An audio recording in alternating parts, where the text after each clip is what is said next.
is the moment.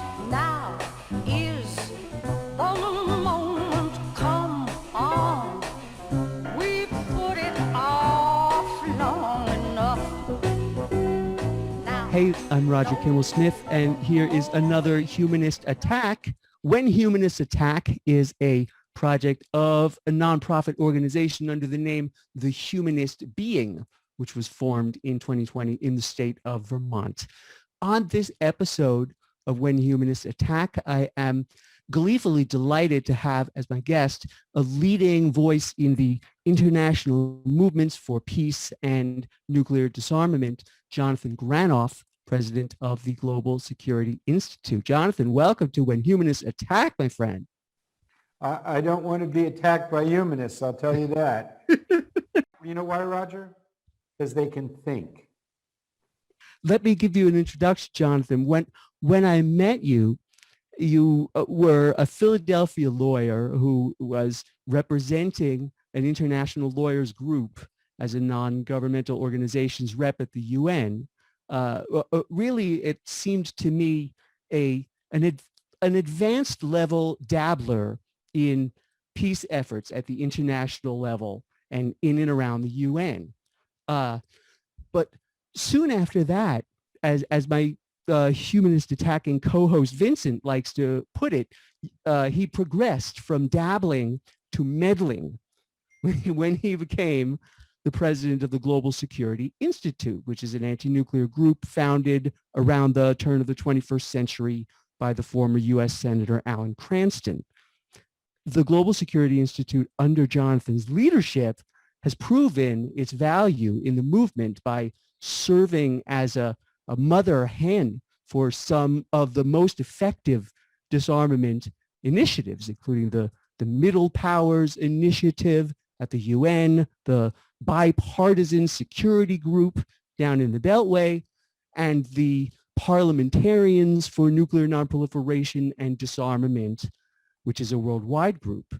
Jonathan circulates in a rarefied world of international lawyers, diplomats and statesmen, active and retired, showbiz celebrities, and religious leaders of many faiths, as well as other internationally known peace movement folk, perhaps especially including the Nobel Peace Prize winners. And perhaps what's most impressive of all is that in all of these milieux, and you tell me what's the plural of milieu, he has been an organizer, among the international lawyers. He's the chair of the international law section of the American Bar Association Task Force on Nuclear Nonproliferation. He's the UN representative nowadays of the World Summit of Nobel Peace Laureates in the International Interfaith Movement, the Parliament of the World's Religions. His title is Ambassador for Peace, Security, and Nuclear Disarmament. He's also part of advisory bodies of the Universal Sufi Council, the Bawa Muhyiddin Fellowship, the World Wisdom Council, the Jane Goodall Institute, the Fortune Forum, and last and not necessarily least, the NGO Committee on Disarmament, Peace, and Security, where I worked for a few years and through which I met him.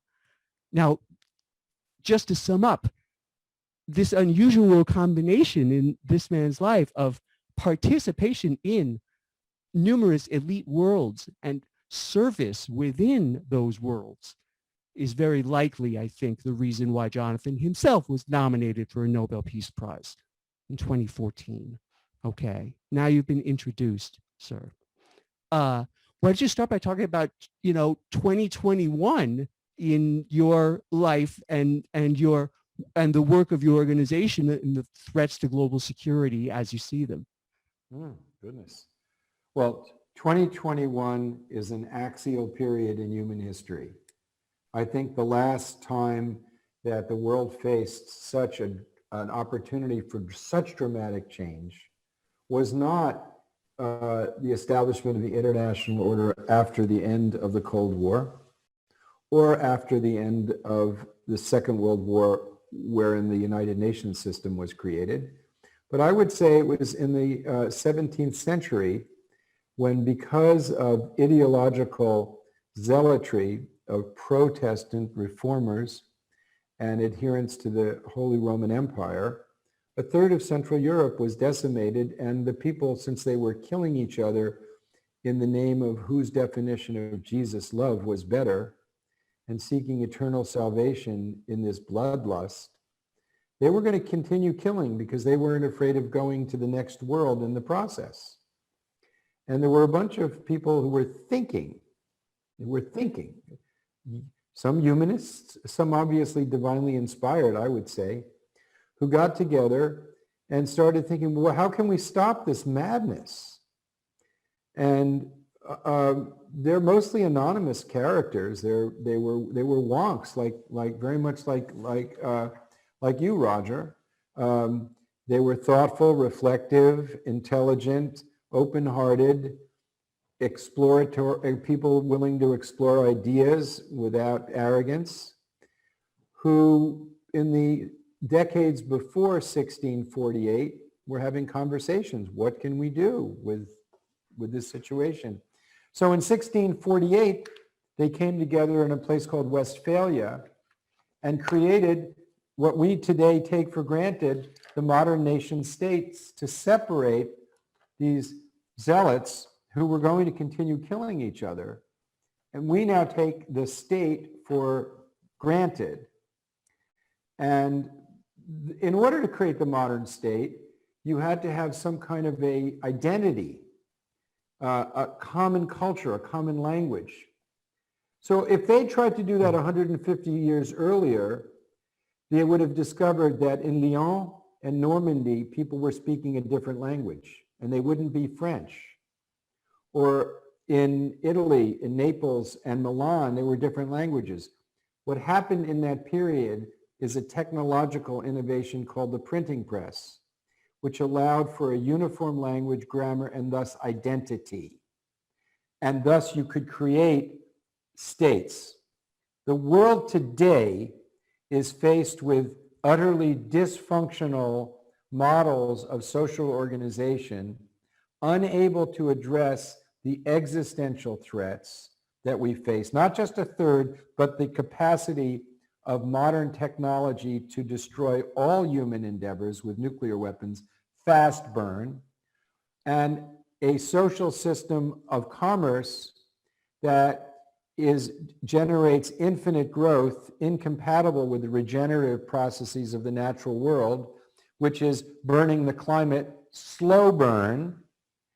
And thus, we need to look and say, what are the mythical pillars of these two destructive systems that compel us to the dramatically new wisdom thinking that we need for today, just as people needed to think in the 17th century.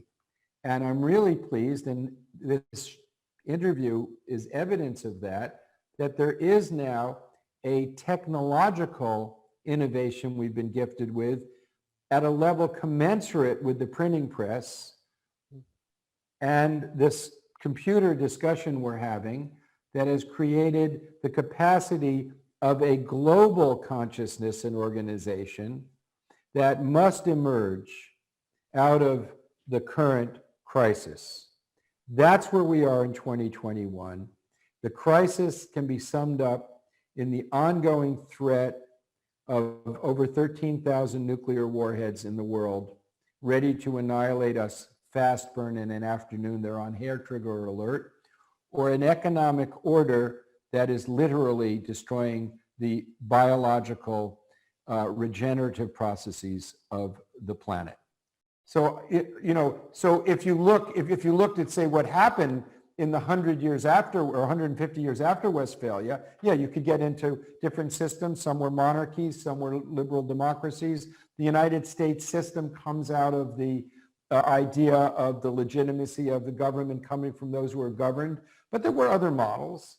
But the state as an institution was the transformative moment. That's my point. And today, human security at a global level is the transformative focus we have to obtain. We have to see security as a global human common good that transcends national boundaries, because the threats that we face, the pandemic and the next pandemic, because that's what nature does, nuclear weapons, the topsoil, protecting the topsoil, the water table, the health of the oceans, and the climate are all global, and they affect the human security of people's daily lives everywhere.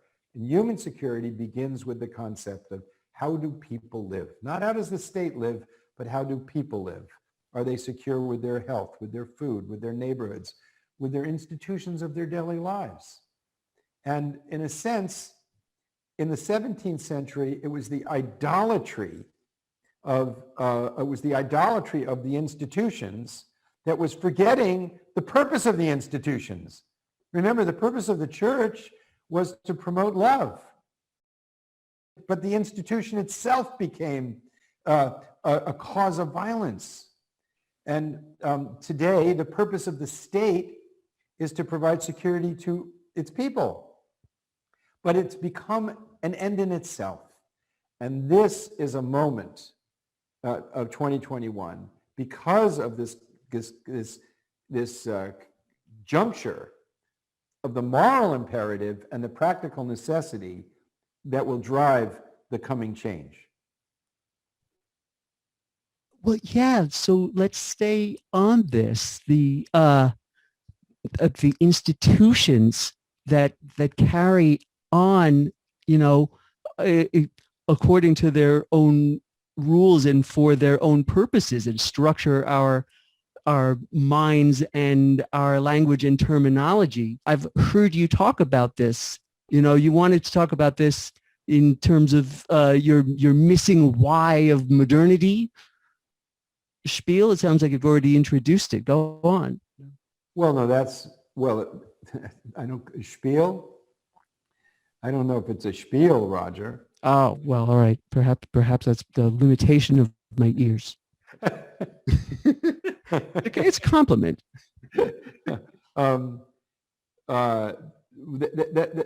Modernity's dilemma is that we're the first civilization in which the pursuit of the good and the pursuit of the real get disconnected. So whys and hows get confused.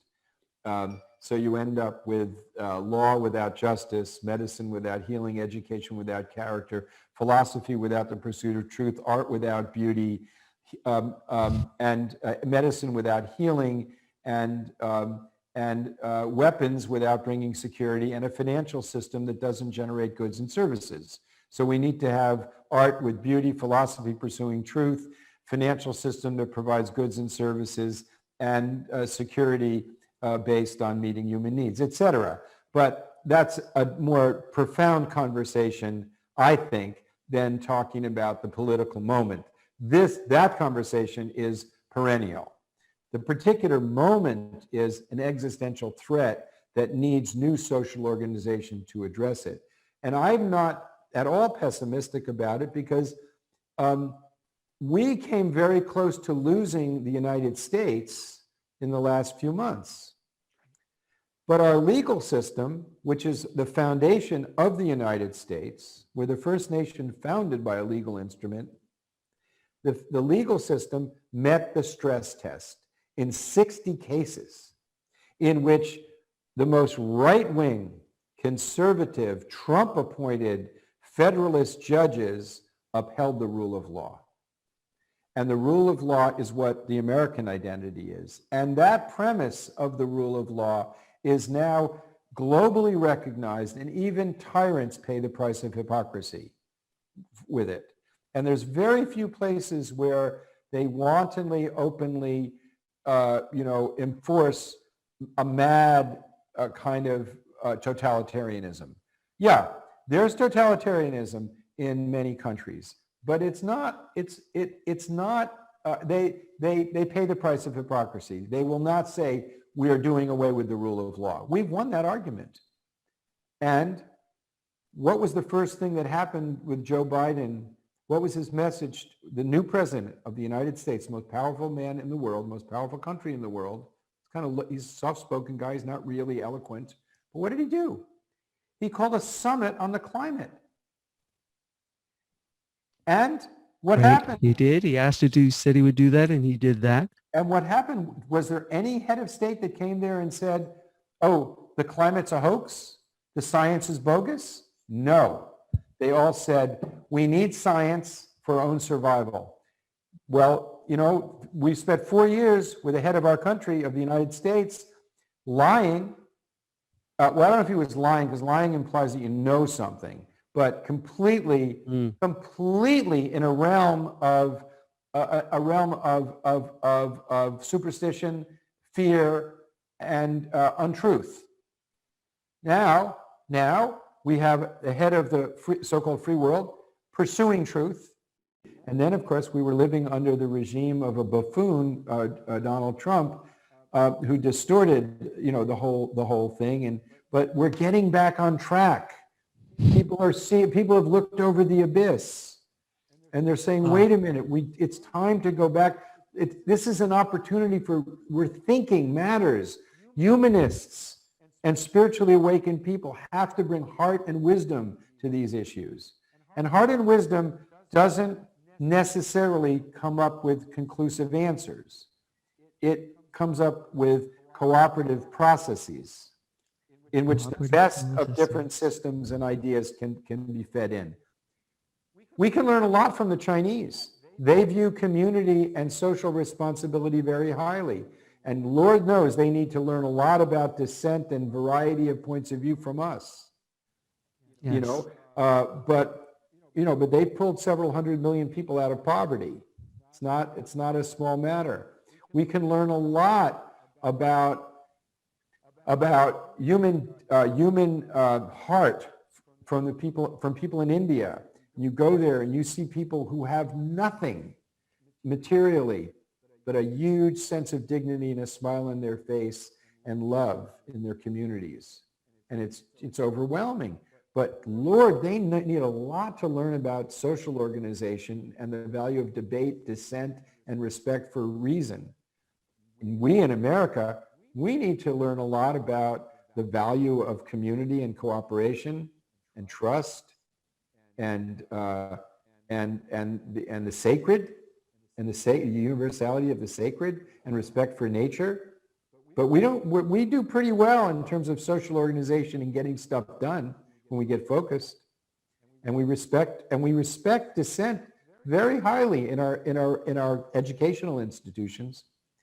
On the other hand, we have this great divide between the intelligentsia we discovered and the rest of the population, where the rest of the population is pissed off at the arrogance of the intelligentsia, telling them what to do, and subverting democracy so that our institutions are not serving their needs. So you might have an increase of employment, but not a living wage.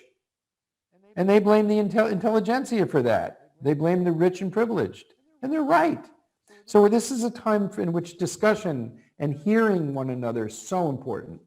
And I'm pleased to say we have a lot of people coming back into government with that attitude, and we have a culture that is very open. You know, you're a generation younger than me, Roger, and get younger, there's an even greater sense of openness.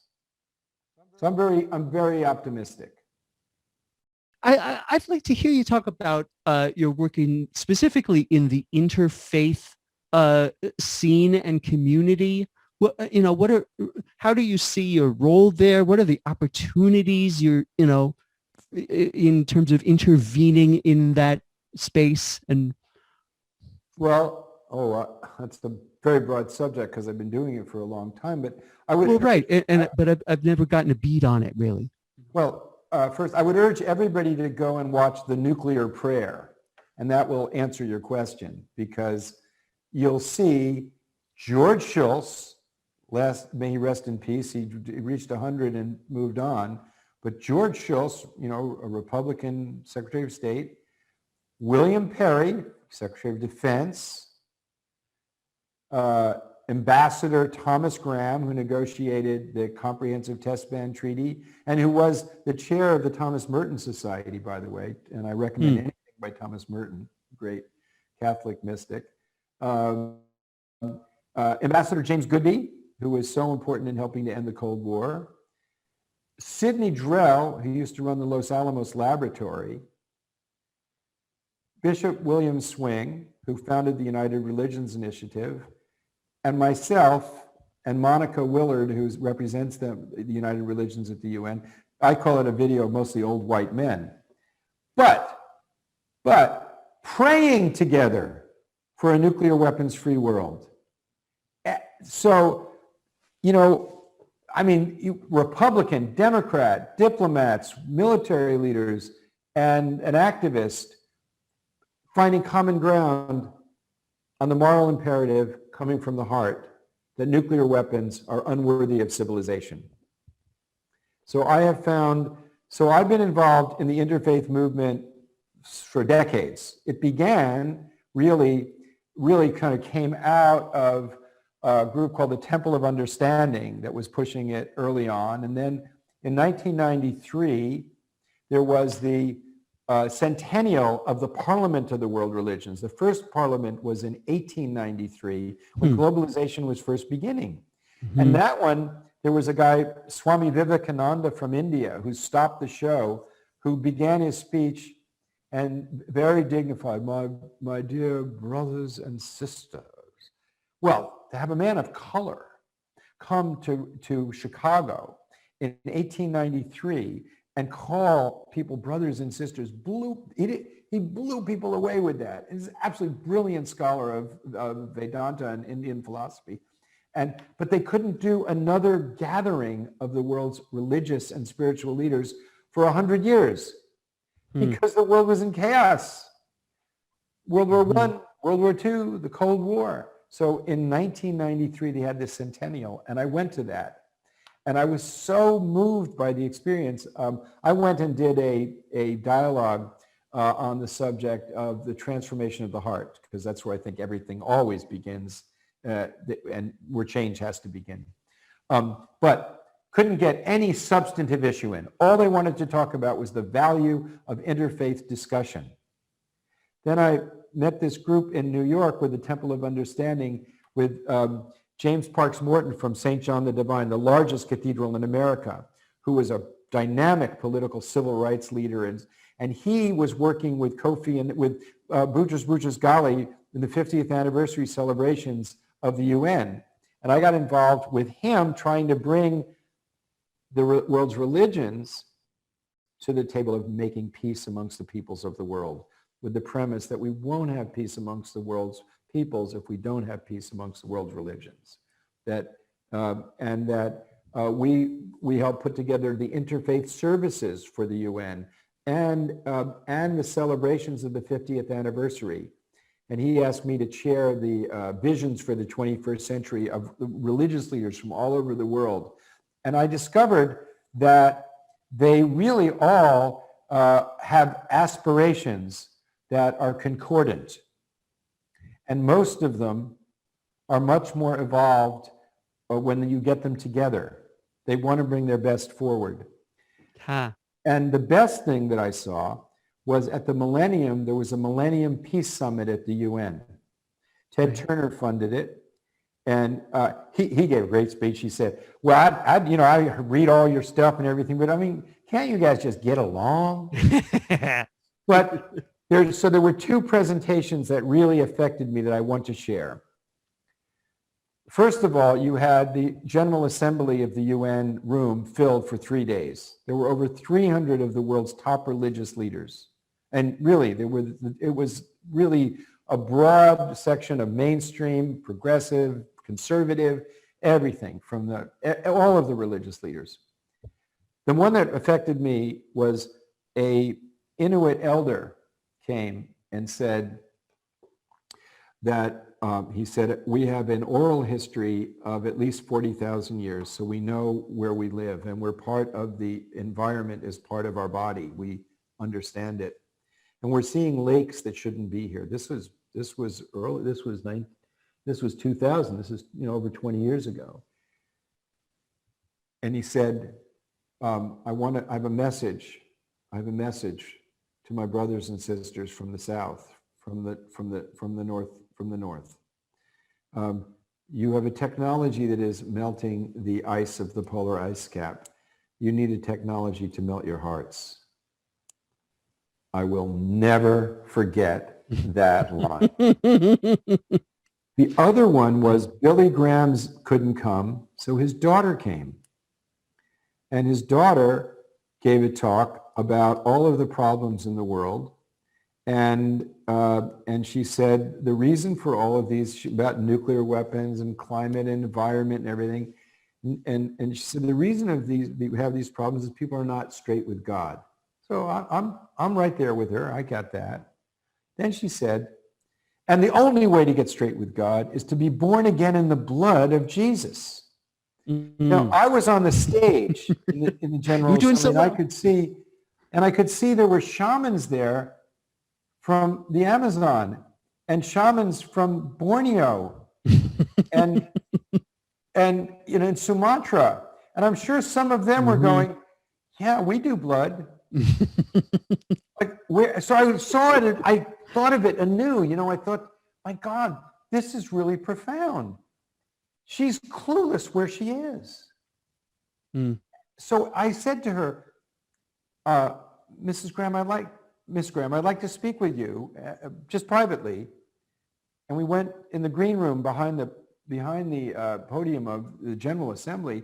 And I said, I was listening very carefully to what you said. And Jesus, what I'm going to say, either I'm right or I'm wrong. I'm just going to put this before you and tell me if I'm wrong. But if I'm right, then you're wrong. Because we both can't be right here. What you said, Jesus never said. Jesus never said that. Jesus said, to get straight, you have to love God with all your heart, all your soul, and all your might. And the God he was talking about was a formless, omnipresent God of compassion. And like unto that, in other words, to express that and to reinforce it, treat your neighbor as yourself. I would contend that in today's world, neighborhood's a moral location, that the whole planet is our neighborhood today. Maybe he didn't mean that, but I think he did. I think he was universal. So Jesus' message was concordant with what we've heard for the last 2 days with everybody speaking about the need to pursue common concerns and common ground and pursue loving kindness and compassion. But what you said, it was awfully divisive, and it wasn't anything that Jesus said. And to her credit, she didn't push back. She just said, I'd never thought of it that way. That was a big lesson. Now, I think she's thought about it, and I think maybe, I don't know how she responded, but I learned a lot from that. I learned that most people don't actually reflect on the deeper meaning and value and purpose of the rites, rituals, and practices. So coming into the present, I helped put together a program at the UN around the 800th anniversary of the passing of a great Sufi saint in India, who was the Khaja Moinuddin Chishti, who had brought the idea of multiculturalism and religious tolerance to India, and sponsored by the Indian government, and with, of course, the full participation of the Pakistani delegation, because they venerate this saint as well there, and all the other countries, because India had the presidency of the Security Council.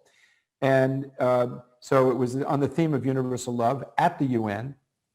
And with that opportunity, I went to the project at the UN called the Academic Project. And we had a session. Deepak Chopra gave a presentation on Rumi, the great mystic poet.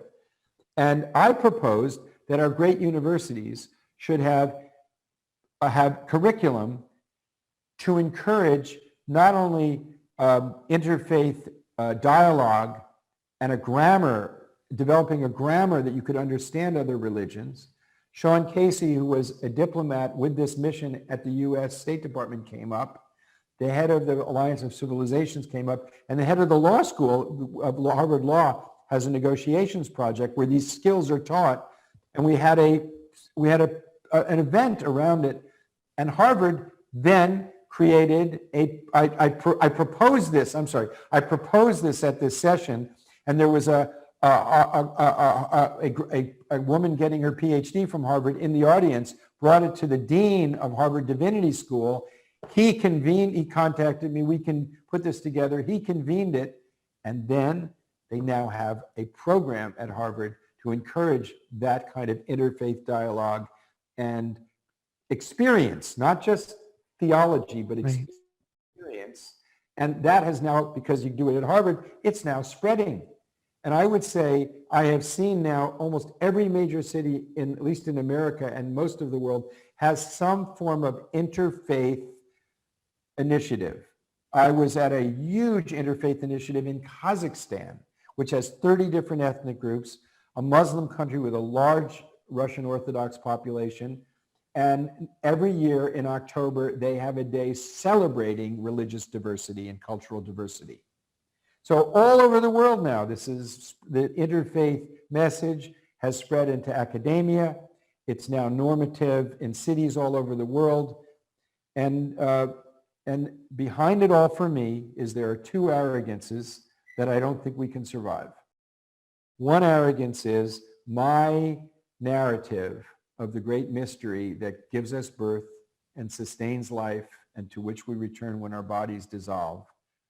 My explanation for this is superior to yours, so superior I can demonize you and kill you over my preferred narrative, because it is a mystery beyond language. And anybody who says that language can explain the mystery of infinity doesn't understand infinity.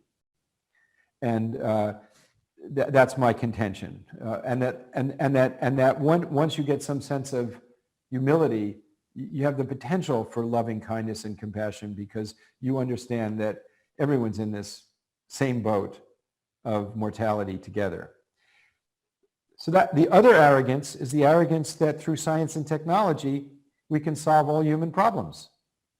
Because if we don't solve the problem of our core humanity, we will use the tools of science and technology in an ignorant fashion. So these two go hand in hand.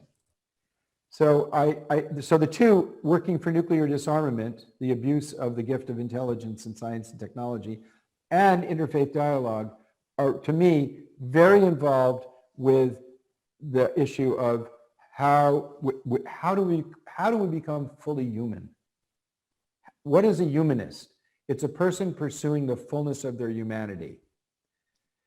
So I have a question for you. Could a humanist also be theologically oriented? Well, I certainly think so. I mean, I think that there is a conception of it that insists on secularity and, thus wants to sort of rule out divinities or supernatural entities and put a stiff arm up against them and proceed along the road of rationality. But I think that's only a segment of, at least the potential group that could find something in the word or concept of humanism. And there are also, and I put myself on this side of it, people with an open spiritual inclination, but a desire not to narrow a particular path, certainly an aversion to dogma, and I suppose this interfaith, willingness to subscribe to the idea of universality in different languages, conceptions of faith. No. Well, you just triggered something in my mind, which is, as you know, a lot of people in faith-based traditions are critical of secular humanism. Mm-hmm. But you could have a spiritual humanism as well. Right. And you wouldn't... I certainly think so. This conversation about the most important question is, how do we become fully human, is the most important is the most important conversation we have to have. In other words, because if we have every other conversation and we don't focus on our universal human commonality, we won't get together. We won't be able to solve the dilemma of pursuing security by threatening to annihilate the entire future of humanity. I mean, people have not been, they haven't had the emotional capacity to come to grips with the absolute horror of nuclear weapons, of what they are. They're not just big weapons. They're existential. They're not existential insaning. It ends the possibility of future souls coming into this wondrous creation and living, learning, and loving. That is an incredible arrogance that we would organize ourselves to pursue security through this means. I mean, you just step back and say, can't we do better than this? You know, can't we do better? But this idea of humanism, so would you consider Socrates as one of the founders of the humanist movement in that he relied so strongly on reason and dialogue? You know, our director, Chris, may disagree, but I would say absolutely. And, you know, there's all of this intellectual tradition open to being considered a humanist tradition. But I think, but your questions are getting at, you know, the underlying fact that we don't really have and can't really claim a really cogent language of what is humanism's history. You know, what is its tradition? There is this large group of people who are unchurched, you know, who are religiously none of the above. This is what polling, or, you know, what certain polling questions, because of perhaps the way they've been asked, is giving us at the present time. And so we wonder if the part of the market for a program such as this is those, all right, welcome to humanism. This is what you are and have always been, but what in the world is it? You know, to whom does it connect? You know, how broad is it? And is it in fact a tool for human survival? I would think so. I mean, right. I think almost all philosophies that grapple with the serious issues have a place at the table. And that's what interfaith dialogue is so valuable, because you learn other points of view. But could I share a story of an experience I had in Greece where this issue was pertinent? Of course. Yeah. Okay. So I was invited by the Foreign Ministry for a week-long discussion with other experts on international peace and security and nuclear weapons policy there in Athens. And I had several days there, and my wife and I went to the overlooking Athens. You see these buildings that were built, and the majesty of these temples that they had. And you just imagine if you were like a peasant in, 2,500 years ago, seeing this, you'd think these people, they walk on water, they can do anything. If they could build these temples and these statues, and it's so awesome. And so we were there, and my heart said, well, this isn't really the origin of Western civilization. There's other places with things like this. I mean, look at the pyramids. Look at there are other cultures that have done some, go down to the Yucatan. You got these cities with pyramids and things. This is spectacle. Who challenged the spectacle? Socrates. He questioned the whole edifice. Mm-hmm. And I just felt, where is he? And there's a forest next to the spectacle. And I just was compelled to go there. I just felt something. I grabbed my wife, and she's very, very tolerant and just loving. I mean, I'm married to an incredibly wise woman, and she can tell when I'm on or off. And if I was off, she would have said, I'm not on. I'm not going with you. But I was on. Okay. And I said, we got to go over there. So we next went to this pine forest there. We're going up it, and there's a trail. And there was a clearing. And in the clearing, you could see the harbor. And there was a sign that said, Socrates' cell. This is where the night before his disciples come to him and say, Socrates, you can escape. The guards are going to let you escape. You can see the boat in the harbor. You could see it from there. And he said, no, I don't have to escape. I know where I'm going. I've seen the immortality of my soul. And if I were to escape, I would be denying the importance of all of the virtues that I've taught my whole life. And despite the fact that I have been unjustly adjudicated and convicted by a jury of 500, that was the size of the jury that tried him. The rule of law is so important for the community. I must uphold the rule of law, and I have no fear or worry. And they're crying, don't leave us, Master. No. Just give me the hemlock. Don't worry about it. Why does he do that? Sounds so much like Dr. King's mountaintop speech the night before he died. Absolutely. Absolutely. I've been over the mountaintop. I've seen it. I don't need to do anything. Right? I'm not afraid of any man. You know? And he takes the hemlock and very peacefully throws his body away. So I fell on my knees and I started praying in gratitude. And there was a clear sky and a sun shower came. It was the sweetest rain you could imagine. It was like every raindrop was like a flower petal. It was so beautiful. And I was just so filled with gratitude for what this man did for Roger and Jonathan, that he did this. If he'd gone the other way, the supremacy of the rule of law as a principle would not have gone into the public dialogue and appeared in the Renaissance, in the library in Florence, where people read this story and said, wow, what an idea, the rule of law, not superstition, not status, not symbols, but reason. This was a man who valued reason and wisdom. Oh, I was just so overwhelmed. But then this thought came to me. This is where the tour guides should take people. They should reenact his last days. They should reenact his trial.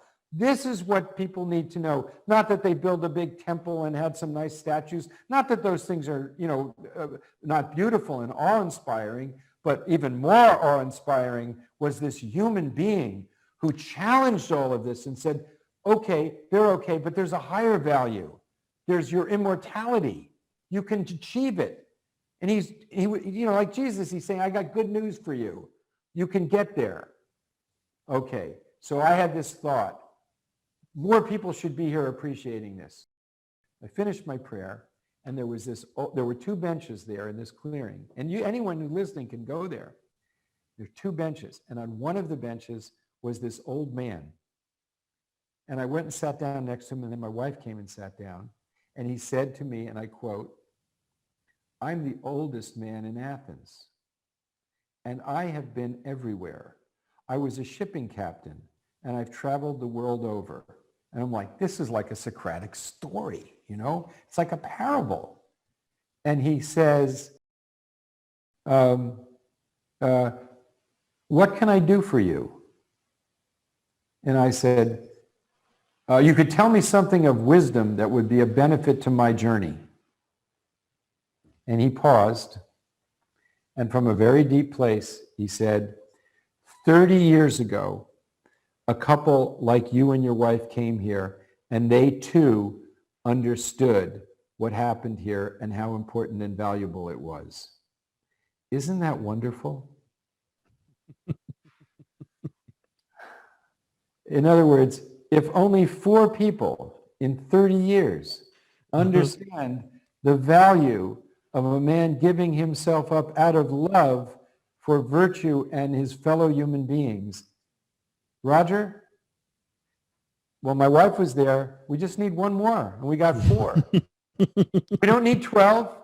He said 4 is enough. But if the tour buses brought people there, would there be more of us? I thought I was going to Athens to help work on nuclear policy, but I got so much more from it. And I want to share with anybody that's listening, if you commit to serving the highest love that you're able to find within yourself, you'll be given lessons that you could not possibly have arranged for yourself. And right now, the world needs more people committed to coming out of the closet and saying, I really believe in the power of loving kindness and compassion. I really believe in the universality of the human condition. I really believe in the value of justice. I'm not going to be quiet at my law firm, at my hospital, at my school. I am going to put loving kindness and compassion first and foremost. And ask questions of leaders. What are you doing to bring these values into the forefront? Are you separating us, or are you bringing human unity? And I lived with and studied with a great Sufi master who said, separate from yourself that which separates you from others. So what, and he said the same things that separate us, anger, falsehood, jealousy, vanity, pride, not only separate us from one another, they separate us from ourselves. Certainly. And the qualities of compassion, humility, love, peacefulness, tolerance, those qualities bring us together as human beings and also bring us together with the source. That's the dynamic. Because if you don't have those qualities, you can't bring them into action. You can't have a peace movement run by people who are not at peace.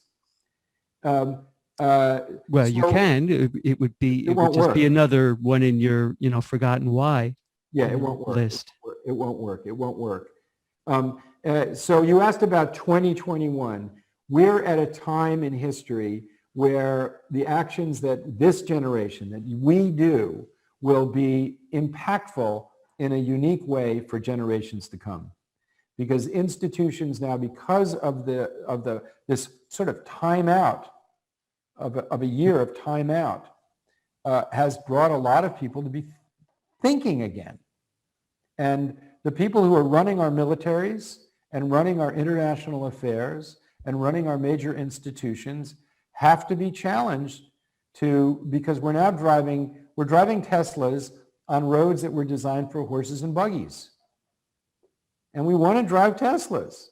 We want to drive a modern car that is commensurate with the modern world.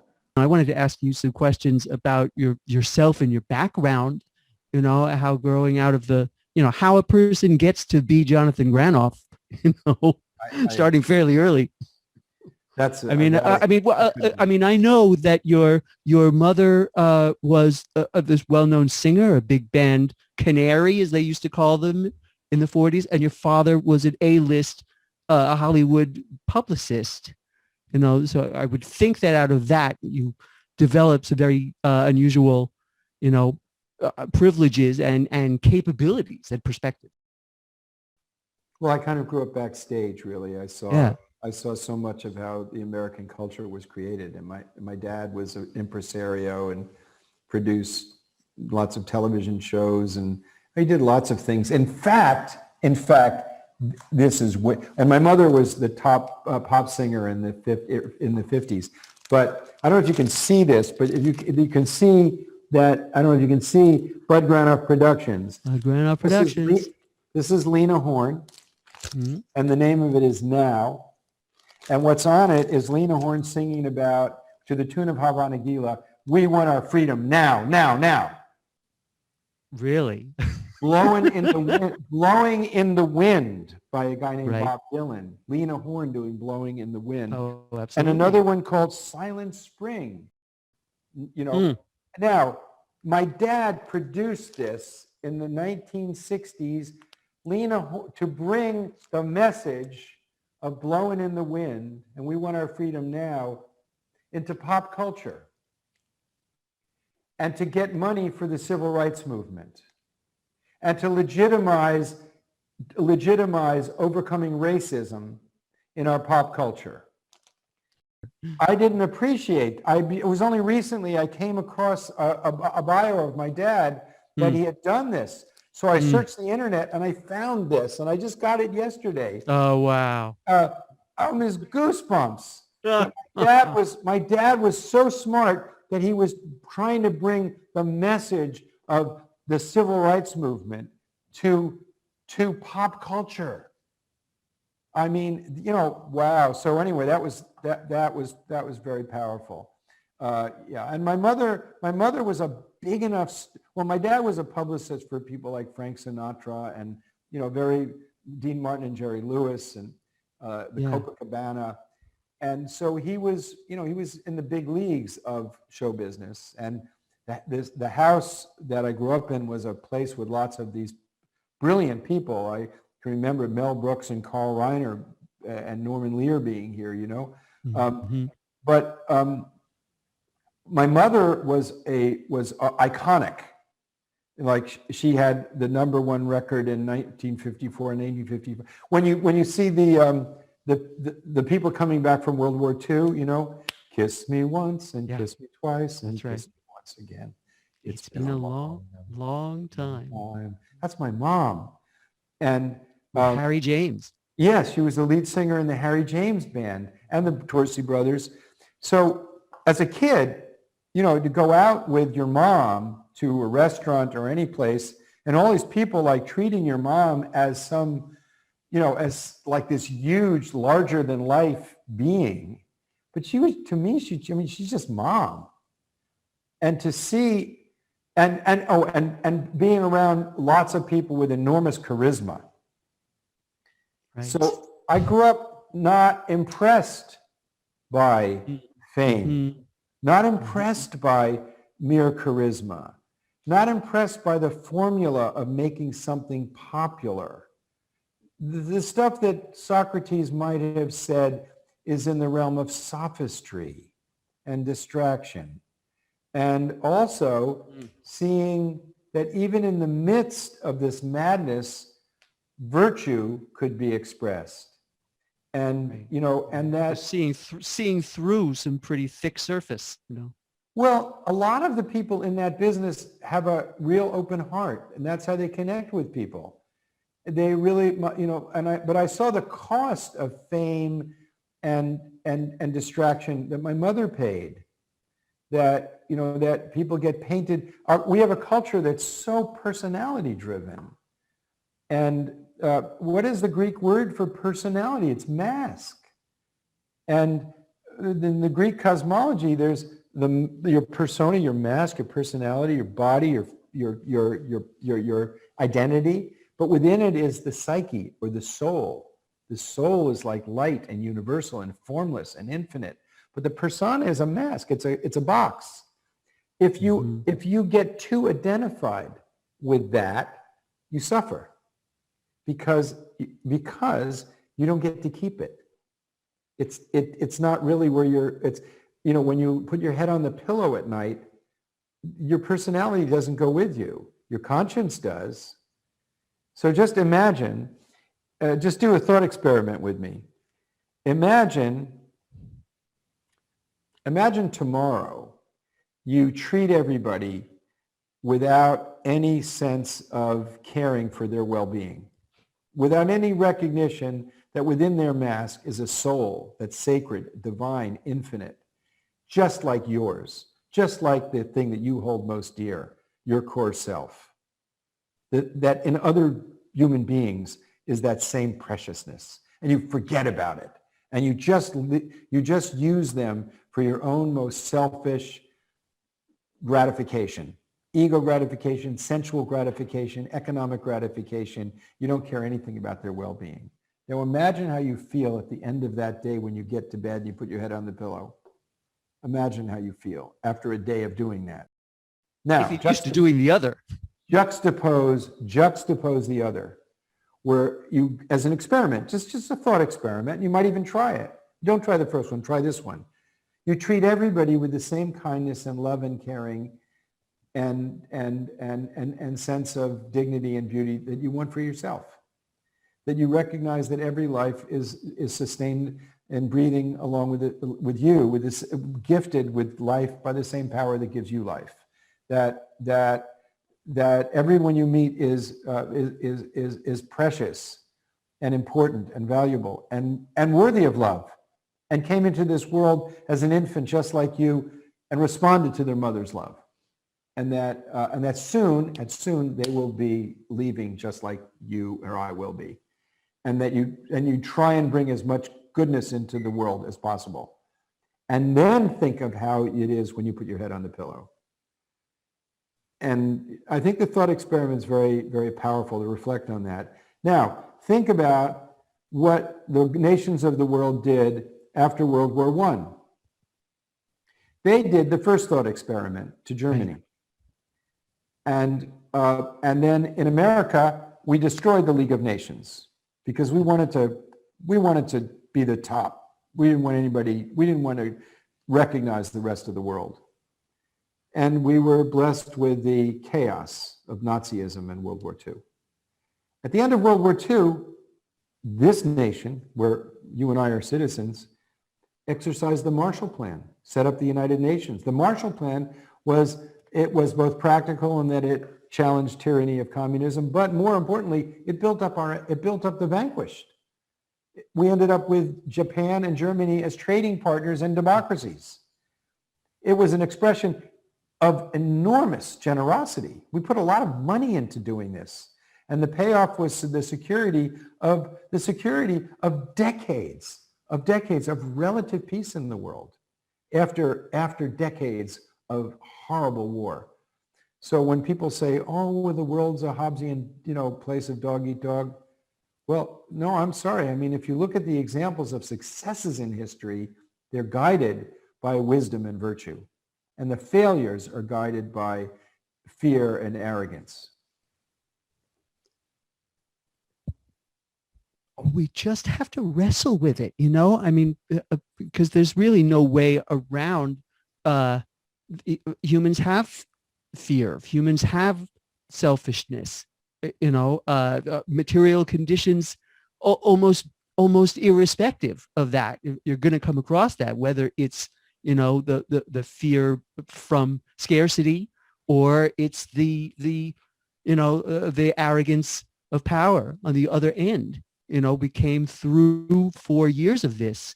I mean, there's a sentence I've seen that you, I guess, like to quote from an early 90s report from Congressman James Leach, Republican of Iowa, about the UN in the early 90s. He was pro-UN funding, and the sentence is, only an optimistic assessment of human nature makes the prospect of greater world law and order imaginable. So I hear the message of that. We've got to activate the better angels of our nature if we're going to progress and evolve. And leaders need to offer vision and optimistic direction that people can connect to, because if they're not, they're offering carnage in, carnage out. But you can get sort of high on the lofty words of optimism and better angels, because security can't just be based on an appeal to higher values that ignores the fact that we have fear and selfishness. That's also part of human nature. That's the lesson of the Trump administration. That's why Socrates' sacrifice is so important, because he recognizes the imperfection of the situation. Mm-hmm. He is unjustly accused. He is sentenced to death. Right. And yet he gives himself up for the higher principle, an act of love that you and I have benefited from. And, I'm not saying that, that's why he's heroic. That's why he's heroic. You could parallel Jesus' sacrifice similarly. But I think you could look at the good foundation of the United States being founded on an ought. I'm talking about an ought. And that's what's needed, is a compass, and the ought. Where do we want to go? And the ought that the U.S. is founded on is and we hold these truths to be self-evident, that all are equal. Well, my goodness, that, not a cynic, but a quote realist could say, well, what about black people? Well, what about women? When he said it, What about men, white men without property? They weren't equal. And you know what? Even today, I'm short and stocky, and I don't have any hair, and I'm not equal to a young person who's healthy and slim and etc. We're not. Oh, I would say you look absolutely like you ought to look. I would say I look absolutely like I do look, but the point being that human beings need vision and values. That's necessary to pursue our humanity, and we need law because we can't trust ourselves all the time.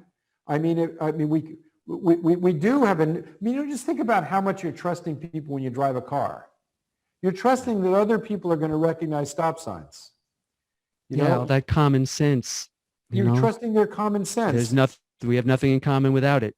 Yeah, you're trusting there are not going to be a sufficient number of people out there driving drunk that you can't drive. I'm sure the world's not ever going to be perfect, or it would be heaven and we wouldn't have any lessons to learn. But the point is, we people who see the possibility of making things better have a duty to come out of the closet, and this is a time in which these values are essential to be part of the public discourse. Otherwise, the madness of fascism or tyranny or enslavement, which is very much part of human history.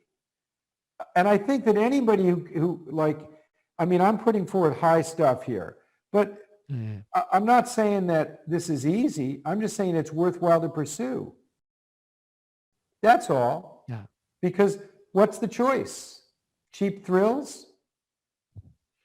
Well,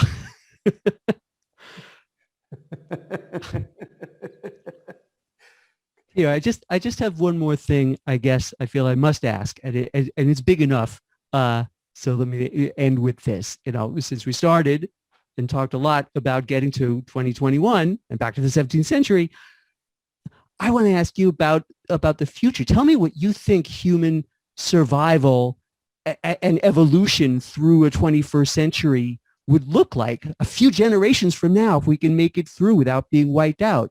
How will we have changed?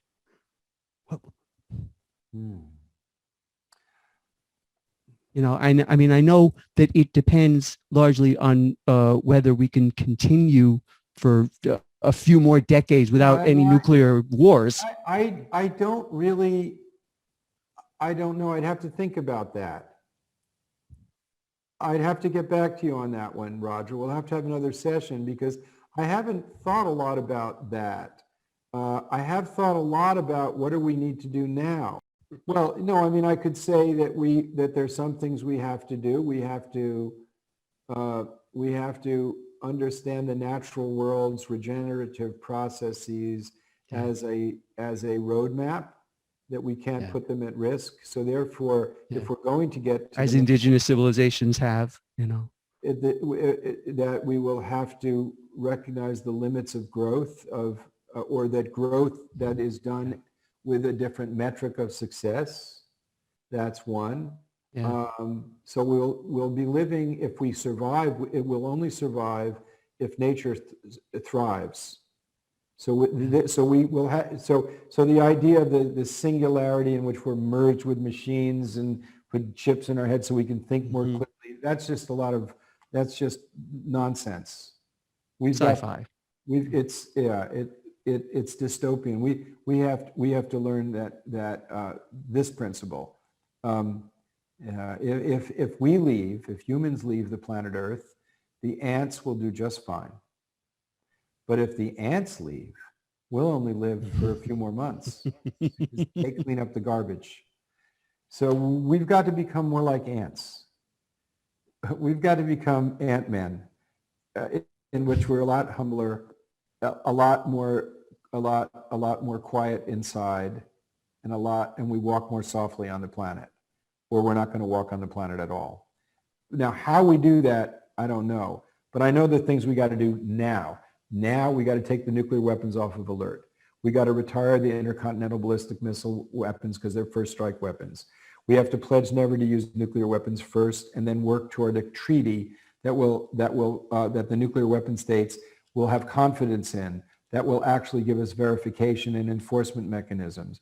We have to change the way in which we measure productivity in producing goods and services, such that we understand that we cannot cut the limb of the tree that we sit on, the biological systems of the planet.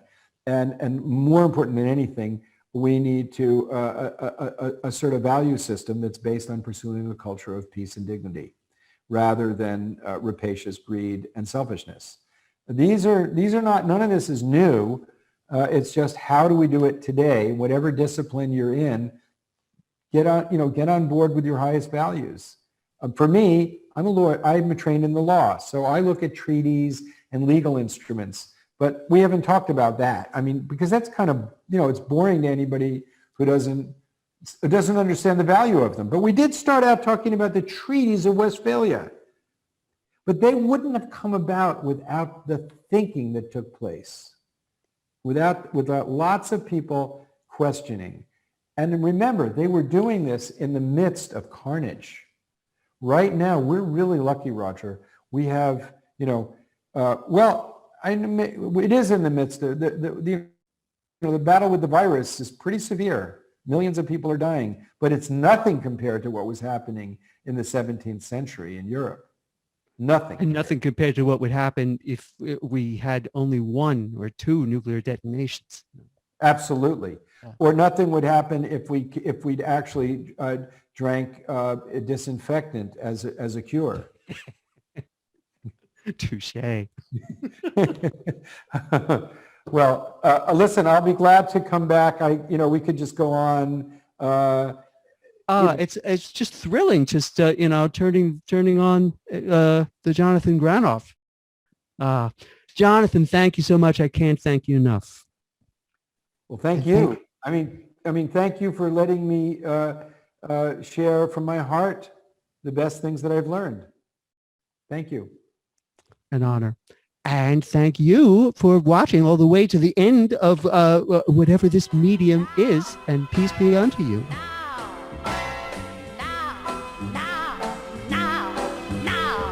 Everyone should love his brother. People all should love each other. Just don't take it literal, mister. No one wants to grab your sister. Now is the time.